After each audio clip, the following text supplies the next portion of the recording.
Wisdom is knowledge that can be used to understand a wide variety of different things and that can be used to navigate a wide variety of different circumstances.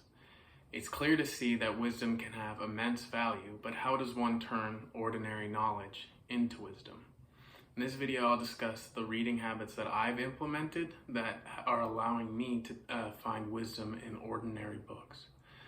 I believe that it's important to acknowledge that wisdom can be found in any book, but there are some books that are more dense in wisdom, like Buddhist books or books on philosophy or religion. Those types of books are typically very dense in wisdom, and that's usually the purpose of reading those books. But the tips that I'm going to give are for finding the wisdom within ordinary subjects, the wisdom within books that you're just reading because you're interested in. And I find that to be, that's an incredibly valuable skill. To be able to follow your interests while becoming wise, that's key. That's key to life, because following your interests, that's a part of wisdom.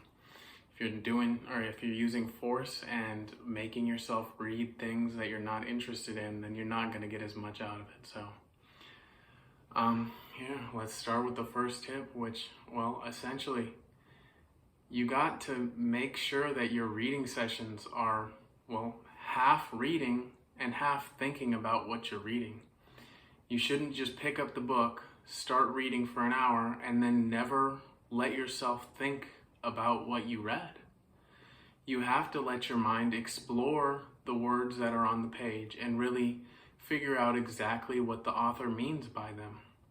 Sometimes things that you read aren't going to quite make sense to you. Then, in particular, you should definitely pause, close your eyes, think about what it means.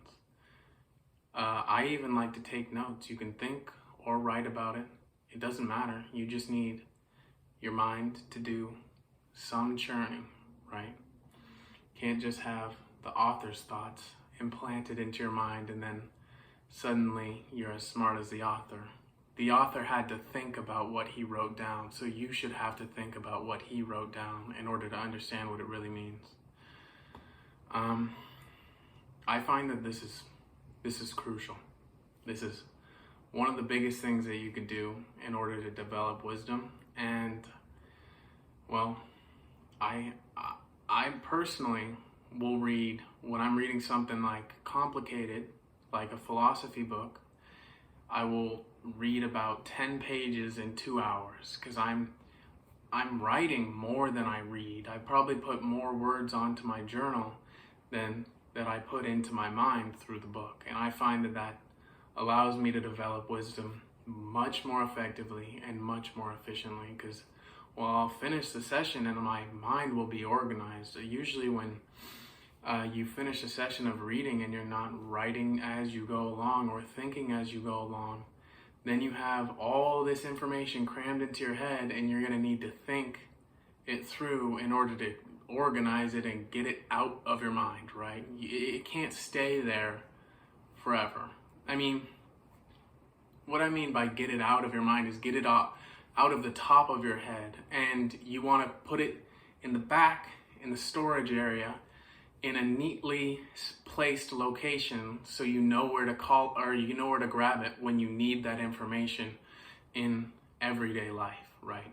And again, that's what wisdom is. Wisdom allows you to navigate life in a wide variety of circumstances. So in order to become wise, you need to organize what you read and put it in places in the back of your mind where you can grab it and use it when necessary.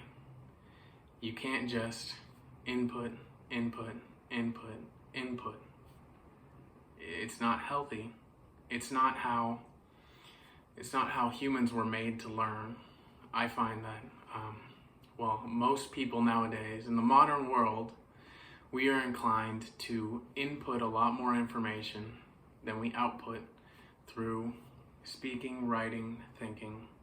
It just seems like we're always pulled in the direction of more information, more information, more information. But I think in order to find wisdom, you have to input less information, but then find depth in that information. Actually look for and recognize the patterns that lead to wisdom.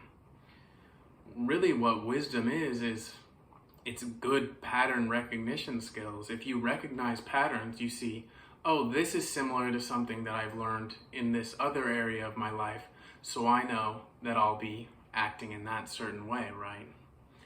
And it helps you make informed decisions, even if you're not really, well, you're in a new area of life and you're learning about specific details that you've never actually learned about before.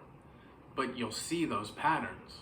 You'll see the patterns that you read, or maybe even if we're not talking about reading and you just took time to think while you were learning in some other way with hands-on learning or anything, any form of learning really, you just got to take your time, slow down, think about it. Learning should not be 100% inputting. Your mind needs time to organize those thoughts and to know what to do with them. There's an Albert Einstein quote. It says, the point of college isn't to teach you random facts that you can call upon whenever. It's to, and this is not a direct quote, I'm paraphrasing and using my own wording. But the point of college is to teach you how to think. It's not to be able to recall facts, it's to teach you how to think. And I know we're not talking about college, but reading should teach you how to think as well. You shouldn't be reading a book just so you can repeat the facts to your friends. You want to be able to use those facts in a way that allows you to navigate life more effectively and more efficiently. And to do that, you need to think about them. Think about what it means. Think about what the author might have meant. If you're confused about a word and you're not confident that you know the definition, search the definition up and write it down. I'm telling you, it's worth it. That's really it. Slow down. Analyze what you're reading. Think it through. And, well, cut your reading session in half. Half of it should be thinking about what you're reading, and the other half should be the reading. If you have a half hour, slow down, read about half as much as you would be able to read if you were just reading straight. Give yourself time. Every once in a while, close your eyes and think about it. Every once in a while, write what you think about it. Just think in general. Just think about what you're inputting into your mind. Thank you guys for watching. If you found any value in this video, could you please go ahead and give me a like, comment, maybe subscribe. Anything really helps. I'm just trying to get my videos out to more people because I find that, well, the information that I'm putting out is important and I just want to help some people out, right? I really appreciate you guys. Thank you for watching and I hope you have a good day.